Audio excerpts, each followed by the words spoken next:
everybody. So I'm just tuning up this old 1938 Gibson Hawaiian guitar. It's an HG-00, that's the model number. And check out that little pick guard. It's so cool looking. It's in such good condition. So these originally were sold as Hawaiian guitars with high action like that, right? And then a high nut. Really, it was just the high nut. The action was kind of the same at the bridge. And you're supposed to play it on your lap, like a lap steel.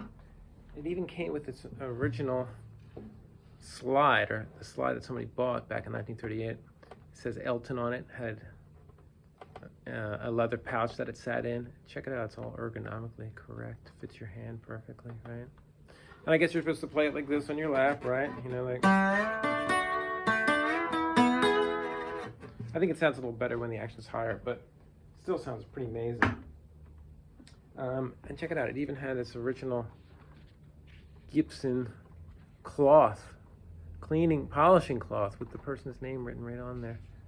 That's a little snap. I guess it like opens up, you know, and it has it's basically a piece of rawhide for like polishing the guitar. It's so old, but it's amazing that it's still there. The guitar came to me with no strings on it, and I don't think it had been tuned up for decades. It was passed down through generations, and no one ever played it, except for the person who bought it. I think they bought it in Canada, in Toronto, in 1938. So, yeah, it has its original chipboard case, and I can't believe it's been kept in such good shape. People step on those cases all the time, and they smash their guitar, because those cases are not very protected. Check out the tuners, too. They're just brand new looking. It says made in the USA up there. And the neck, can you see it? It's like a V shape. And the spacing here is wide. It's almost the size of a classical, but not exactly. A little thinner. Somewhere in between, which is nice because you get a lot of room between the strings to play your chords here. Like, you know, play a D chord. You're not going to miss anything, right? C. But it fits into the palm of your hand perfectly. I like the extra spacing. I think it's great. I'm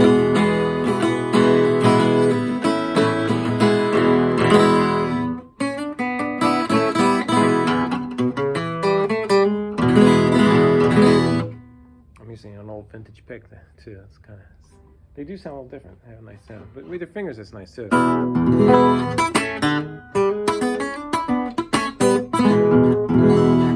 Yeah, so unbelievable condition. The first time I strung it up, the bridge did start to come up, so I did take it off. I reset it. Came out really nice. It has its original inlay dots that went right back in perfectly.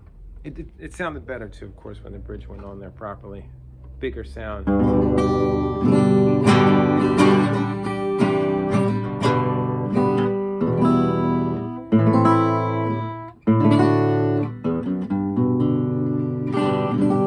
Yeah, so this is like, you know, this is that beautiful acoustic that maybe you've been dreaming about. Maybe you want to sell all your other pieces and just invest in this one, because if you keep it in good shape, it's just a great investment piece. It was kept in such good shape up till now. Obviously little scratches and stuff in different places, but no cracks and no repairs. So it is a beauty. They just sound amazing. And I've been getting a lot of old pieces lately. There's a 1925 or 23 L4, also in its original case. That's a 1964 ES120T in its original chip case, and then a 1911 Gibson mandolin A style. And I don't know, they all came in around the same time. I think it may have had something to do with the flood that happened here in Philadelphia, because I think people have been storing these things in their basements or their attics and stuff, and they're thinking, woo, that was close, right? I could have lost that amazing old thing. I'm kind of keeping it as an investment, so maybe it was time to move it to somewhere safe, make some money out of it.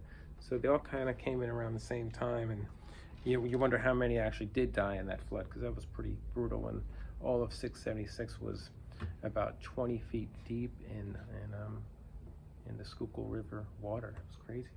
So here are some that are still around, saved, and you know, maybe belong in someone's collection, or just to play them because they sound so beautiful as well.